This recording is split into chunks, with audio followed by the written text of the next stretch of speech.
In today's tutorial, I'll be showing you how to add a blog post or article to your WordPress website. For starters, you're going to go to your website and copy the domain name up here, and then open in a new tab and paste it, and then go /WP admin, just like that, and then hit enter. And then you'll have to log into your WordPress website, but I've already done that. And then once you're in your WordPress backend, on the left hand side, click on posts and then add new here.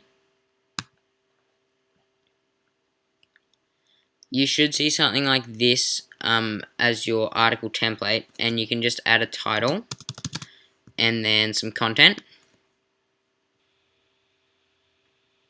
Once you've got all your content on your blog, you can click on document up here, and that'll take you to the main template of your article. Then on the side you can set all your settings such as your categories or your tags just by clicking on this little drop down.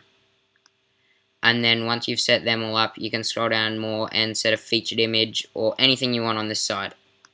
Once you've finished setting all your settings up, you can click on publish and then click publish again to confirm. You'll know that your article is live when you see this here and then the copy and view post. I hope this tutorial helped you, and if it did, please subscribe and like the video below.